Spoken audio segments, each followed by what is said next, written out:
A geração do Verbo e a criação do universo. Neste estudo, nós vamos ver como a geração do Verbo em João 1, junto à criação do cosmo em Gênesis 1, se juntam por meio de palavras diretamente expressas pelo próprio Senhor Jesus Cristo.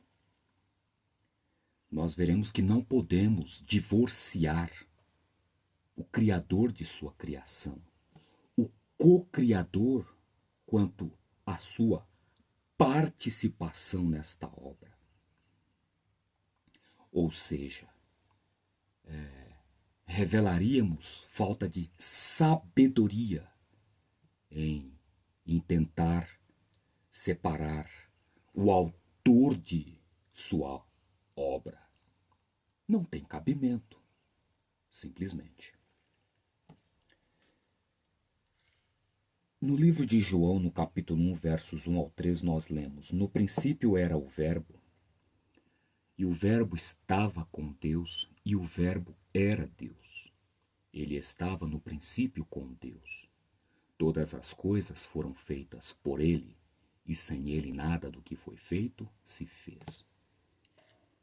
Nós temos aqui dois ensinos fundamentais encerrados apenas nestes 3 versos. Nós temos aqui a revelação com respeito ao princípio do Verbo e a verdade de que nada do que existe em todo o universo, inclusive no nosso próprio cosmo, sem ele se fez. No princípio era o Verbo estava com Deus, o Verbo era Deus. Precisamos de antemão deixar algo muito bem claro para que as nossas palavras sejam devidamente compreendidas. O termo Deus no hebraico é Elohim, e existem 2 aspectos essenciais quanto à sua devida compreensão. O primeiro dele é que não é um nome, ou seja, este termo não se refere a um nome próprio, mas antes é um título. Salmos 82, versos 1 e 6, deixa isso bem claro, dentre outros textos na palavra de Deus. O termo Deus se aplica, ou melhor, se aplicava aos líderes de Israel, se aplicava ou se aplica às divindades pagãs, se aplica mesmo a nós, como bem referenciou o Senhor Jesus numa discussão quando em seu ministério na terra. O nome próprio do Deus Altíssimo nós vamos encontrar, por exemplo, em Salmos 83, 18. Jeová é o nome do Altíssimo.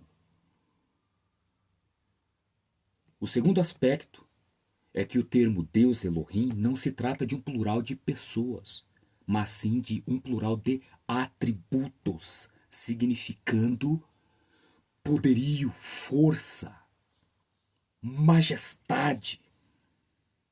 Em outras palavras, é um plural majestático. De maneira que não há Deus como Deus Criador, porque somente Ele é o Altíssimo, apontado por 13 vezes no livro de Daniel, e o Todo-Poderoso, apontado por 9 vezes no livro do Apocalipse. Estes títulos não se aplicam a nenhum outro ser em todo o universo, mesmo a Jesus Cristo, o seu Filho, que vamos deixar bem claro, é forte sim, é poderoso sim, tem sua majestade sim, mas ele mesmo reconhece, como nós veremos adiante, que o Pai é maior do que ele nos termos de hierarquia. É óbvio que o quê? Cristo é um com o seu Pai. Ele é igual a seu Pai. Mas em quais aspectos? Prossigamos. Em Miqueias 5:2 nós lemos: E tu, Belém Efrata, posto que pequeno entre milhares de Judá, de ti me sairá o que será senhor em Israel, e cujas origens são desde os tempos antigos, desde os dias da eternidade.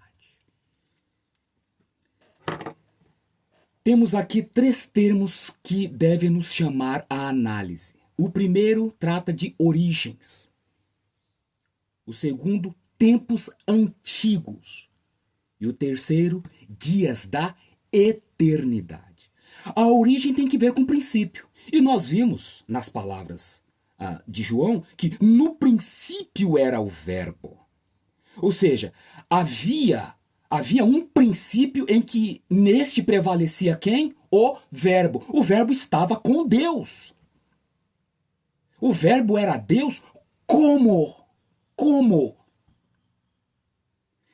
Tempos antigos, dias da eternidade, vai ter um momento em que o verbo vai se originar e vai marcar os dias da eternidade. Vai marcar o início do tempo na eternidade. De maneira que a origem ou o princípio do verbo marca o início do tempo ou dos dias na eternidade. Antes disso, não havia tempo nem dias, porque prevalecia apenas a eternidade. Dias na eternidade, tempo na eternidade, denota um período, ainda que eterno. Todavia, antes deste período, o verbo já era, de maneira que nunca houve momento na eternidade em que o verbo não estivesse com Deus. Por quê? Porque desde sempre o verbo já o era. E o que é o verbo? O verbo é a palavra. Todavia, houve um momento em que o verbo veio e procedeu de Deus. Ele nasceu. Ele foi gerado. Isso nos deixa bem claro, João 1,18. Deus, o Altíssimo Todo-Poderoso, nunca foi visto por ninguém. Mas o Filho unigênito, aquele que saiu do seu seio, veja que nesse verso há 3 termos: Filho unigênito, seio do Pai e o fato de que o Pai nunca foi visto. Então quem é que o revela? Quem o revelou? O seu Filho, que nascido do seu seio, vai revelá-lo. Mas como assim? Deus é mulher?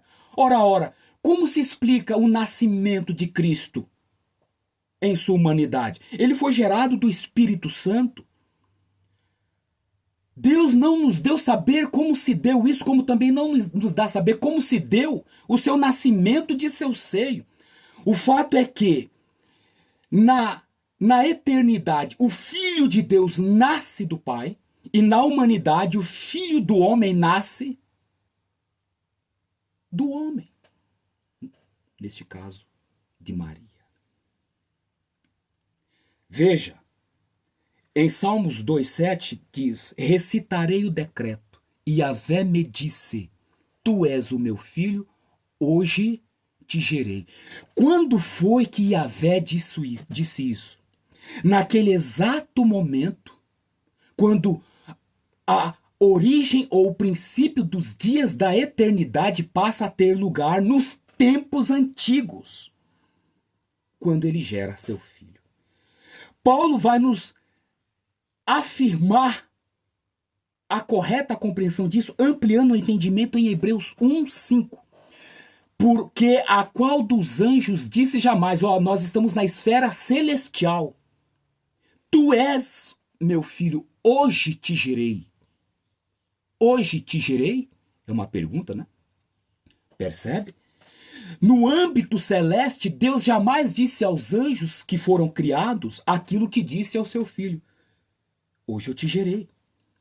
E veja, para complementar que o Filho de Deus nasce do Pai na eternidade e ele vai nascer como filho do homem na humanidade, nós temos, e outra vez, eu lhe serei por pai e ele me será por filho. Que outra vez é essa? Seria agora o quê? O seu nascimento na humanidade. É por isso que nós vamos ter as Escrituras nos afirmando que Jesus é tanto filho de Deus quanto filho do homem. Filho de Deus porque ele foi gerado do Pai na eternidade. E filho do homem porque ele foi gerado de uma mulher na humanidade. E estamos falando aqui de aspectos literais. Não há aqui metáfora, simbolismo, como os teólogos tentam impor ao entendimento daqueles que examinam a palavra. Compreende, meus queridos? Agora, em qual livro da Bíblia que o próprio Senhor Jesus Cristo vai juntar o princípio de si próprio como verbo e o princípio da criação? Bom, Provérbios capítulo 8, versos 22 em diante. Ali nós temos Jesus falando de si próprio, de suas origens, de seu princípio, de seu nascimento. Veja o que eu tenho aqui, um comentário bíblico adventista, onde diz o seguinte sobre o verso 22. O Senhor me possuía. Este verbo é alvo de muitos debates e com frequência traduzido por me criou. Mas a melhor opção é me gerou, no sentido de nomear, constituir, como em Salmos 2, 6 e 7. Nesta passagem, a sabedoria se identifica como a pessoa da divindade que lida diretamente e alegremente com a criação divina. Percebe a junção? Nós não podemos separar o autor de sua obra, o pai e o filho,